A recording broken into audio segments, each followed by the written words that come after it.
Let's talk about hot water cylinders. If you've got an old school heating system, you may have a hot water cylinder like this. This isn't an especially big one, only about 160 litres. You could have 300, even 400 or 500 to be about as big as they get. So for a reasonably sized family, this is apparently quite small. So we really need to eke out the hot water in it as best we can. Very quick lesson. Hot water from the boiler comes in this copper pipe right down here at the bottom. It goes up in a curly coil and then pops back out up here and comes back around. So the curly coil full of hot water from the boiler is what heats up the water in the cylinder indirectly. There is also an electric immersion heater at the top that you can turn on if you absolutely need it. Hot water for your showers and your taps comes out of the top because of course that's where the hottest part is, the hot water rises. I've done a couple of things to maximise the amount we can get out for a shower. Two things in particular.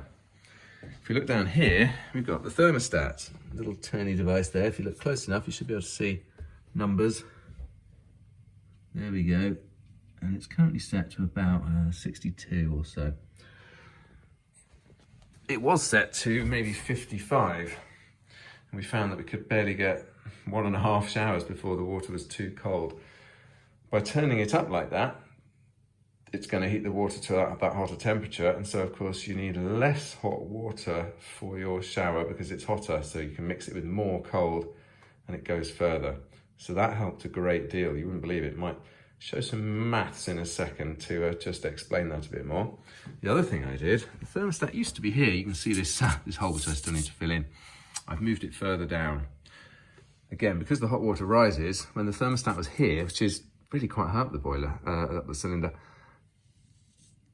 As this part of the water reached 60 whatever degrees, it's going to turn off the heating for the cylinder and that's it. So you're going to have hot water from here up and cooler water down below that point.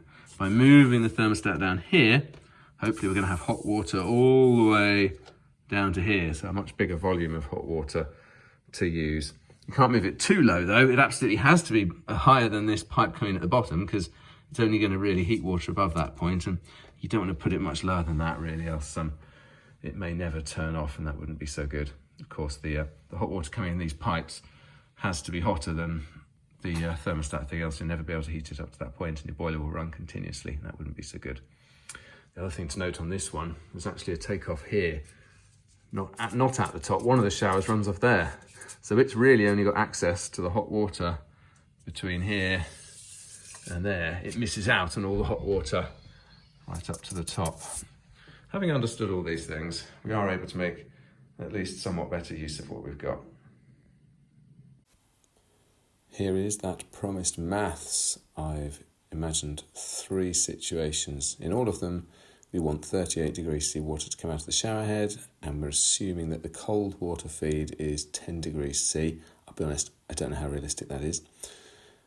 But if we consider a 50C hot water feed, a 63C and 100C, which is really just for fun, the last one, if we work through a load of maths, which to be honest, I'm not going to explain, but it is laid out there on the screen, you can see that the difference between 50 and 63 is ultimately that you might need 50.7 litres of hot water for your shower versus 67.2 when you consider how it has to mix with the colds to hit 38 degrees. So having it at that higher temperature in the cylinder means we need less of it to have our shower, which is great.